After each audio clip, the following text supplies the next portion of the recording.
10 de la mañana con 18 minutos, estamos en Encendido. Muchísimas gracias por estar con nosotros. Noemi Mamani desde el Cusco, Mauricio Fernandini desde el estudio central de RPP Noticias en Lima, quien les habla el doctor Elmer Huerta desde Washington. Estamos acompañándolos en estas mañanas de pandemia. Si usted no estuvo en nuestro primer segmento, dejamos y saludamos a la doctora Teresa Ochoa, ella es directora del Instituto de Medicina Tropical Alexander von Humboldt, y vamos a hablar sobre vacunación en adolescentes. Dos preguntas básicas quisiéramos que nos responda, además de que las preguntas de Mauricio y Noemí. La primera pregunta es: ¿qué tipo de enfermedad desarrollan los adolescentes? Y nos va a llevar a la otra razón, que es ¿por qué debemos vacunar a los adolescentes? Doctora, ¿qué tipo de enfermedad desarrollan los adolescentes con respecto a COVID-19? Sí, en general los niños y los adolescentes, si comparamos con la población adulta, sabemos, ¿no?, a lo largo de todos estos meses que venimos aprendiendo de la pandemia, es que en general hacen menos enfermedad y en general hacen menos enfermedad severa que pueda llevar a la mortalidad. Sin embargo, es importante recordar que tanto niños como adolescentes que tienen alguna enfermedad de fondo, es decir, alguna comorbilidad, son los grupos que principalmente van a estar comprometidos y que tienen más riesgo de hacer complicaciones, terminar hospitalizados y también fallecer. Entonces, creo que es importante recordar que al igual que los adultos, hay este subgrupo de niños y adolescentes que sí pueden tener complicaciones que no solamente son de la enfermedad clásica conocida de los síntomas típicos del COVID a nivel respiratorio principalmente, sino que también un subgrupo, aunque mucho más pequeñito, pueden hacer una enfermedad más rara, pero que también es severa, que es el síndrome de respuesta inflamatoria multisistémica. Aquí en Estados Unidos calculó el CDC, doctora, que más niños y adolescentes fallecieron el año pasado, el 2020, por COVID-19 que los fallecidos por gripe, por la influenza, y la vacunación contra influenza obviamente es muy alentada para este grupo de edad. Entonces, sabiendo entonces que se enferman, igual se infectan, que la mayor parte la pasa bien, pero un grupo de niños y adolescentes puede presentar complicaciones, llegar a UCI e incluso fallecer. ¿Cuáles son las razones principales? Porque alguien podría decir, caramba, pero si no se enferman, ¿para qué vacunarlos? La pregunta entonces es, ¿por qué hay que vacunar a los adolescentes, doctora? Sí, mira, creo que hay 5 razones. La primera es porque se sabe, aunque hay datos un poco controversiales, que los niños y adolescentes pueden contribuir mucho a la transmisión del COVID. Por un lado, porque podrían tener más carga viral en la nasofaringe, es decir, mayor cantidad de virus y por lo tanto más riesgo de transmitir. Pero el segundo motivo es por el comportamiento propio de los adolescentes, ¿no?, que no cumplen, no necesariamente usan la mascarilla cuando están reunidos o con otros amigos y por lo tanto podría aumentar la transmisión. Entonces ese es un primer concepto.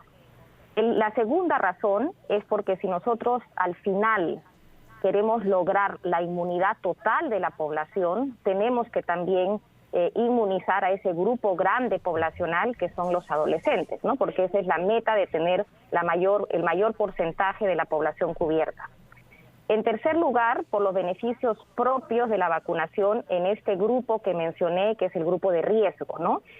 Como dije, más o menos de 60-80% de los niños que fallecen, que se hospitalizan y que fallecen por COVID, son los que tienen alguna comorbilidad, ya sea enfermedades complejas, ¿no?, ya sea problemas cardíacos, como problemas congénitos del corazón, problemas respiratorios, problemas neurológicos, obesidad también, lo mismo que se da en el adulto, también en los adolescentes. Entonces, la tercera razón de vacunar, y por eso es que se está priorizando, es el de dar un beneficio directo a los grupos que tienen un riesgo adicional. La cuarta razón es porque en general sabemos que el COVID puede también tener secuelas a largo plazo, ¿no? Y queremos prevenir las secuelas, sobre todo en niños y adolescentes que todavía tienen muchísimos años por vivir más adelante.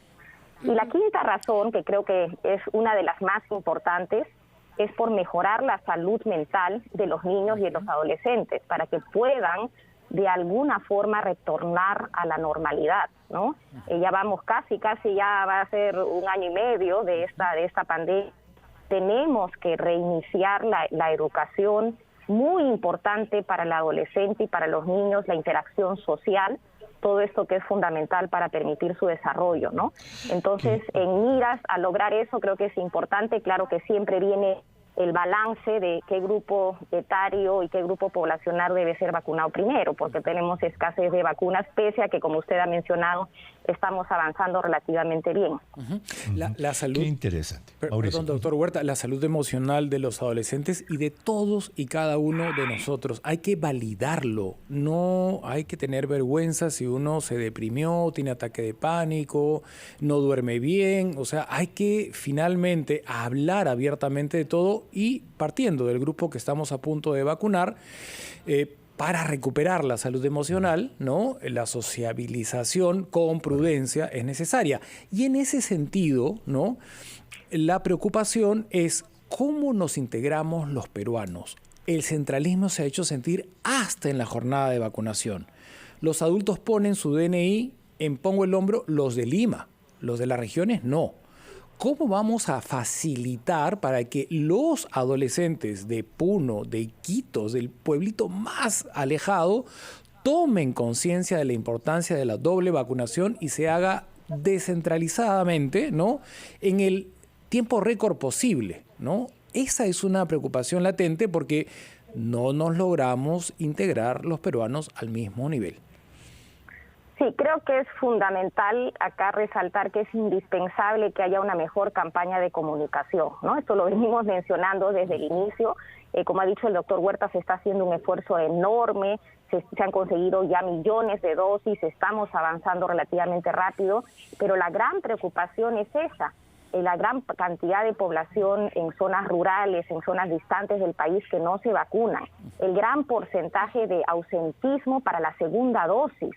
Y creo que eso nos tienen que ayudar a dar esa información, porque una sola dosis es una protección parcial, y no solamente parcial en cuanto a la inmunidad general, sino que también nos coge más desprevenidos, menos protegidos de, por ejemplo, la protección contra las variantes. Entonces la población tiene que entender, y por eso hay que dar una comunicación precisa a todo nivel, que es indispensable que completen la segunda dosis, ¿no? Eso es fundamental. Entonces sí tenemos que trabajar en dar esa comunicación. Y en el caso de los adolescentes, solo para mencionar, el reto adicional, que al ser adolescentes y no ser mayores de edad, necesitan el consentimiento de los padres, ¿no? Entonces acá es una tarea doble de convencer al adolescente y también convencer al papá y ser acompañados en ese proceso. Perfecto. Noemí.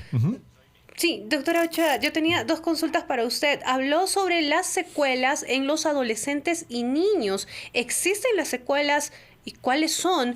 Y la segunda, si la dosis de la vacuna, ya sea del laboratorio Sinopharm, Pfizer u otras, ¿es la misma en adolescentes que para los adultos? Sí, gracias. Esas son preguntas muy buenas. Con respecto a lo de las secuelas, así como tenemos secuelas post-COVID en el adulto, personas que quedan por mucho tiempo con problema respiratorio, con problema muscular, con debilidad, con alteraciones en la coagulación, etcétera, también se sabe que los pacientes, los que están severamente comprometidos, no hablo del niño, del adolescente que puede tener un COVID leve, pero estamos hablando de aquel que requirió entrar a la hospitalización, a cuidados intensivos, puede tener secuelas, y siempre, como mencioné, nos preocupa la población joven, porque tiene muchísimos años más de seguimiento que podría ser importante pues prevenir, ¿no? Y con respecto a lo de la dosis, debo mencionar que la vacuna que tiene, de las que estamos usando a nivel nacional, que son la de Pfizer, la de AstraZeneca y la de Sinopharm, la que tiene aprobación para poder usarse en población adolescentes es la de Pfizer, y es con la misma dosis, ¿no? Se han hecho los estudios y ahora ya hay millones de adolescentes vacunados en el mundo, principalmente en Norteamérica, donde se ha demostrado que la vacunación es segura y es eficaz, es decir, que funciona muy bien protegiendo a los adolescentes con esa misma dosis. Así es. Doctora, vamos a hacer una brevísima pausa. Vamos a permitir que nuestros oyentes se pongan al día en las noticias de la media hora. Y cuando regresemos, le quiero ya hacer una pregunta y que nos comente acerca de la infectividad de los adolescentes. Múltiples estudios dicen que son recontra super contagiadores. Con eso regresamos inmediatamente después de los titulares.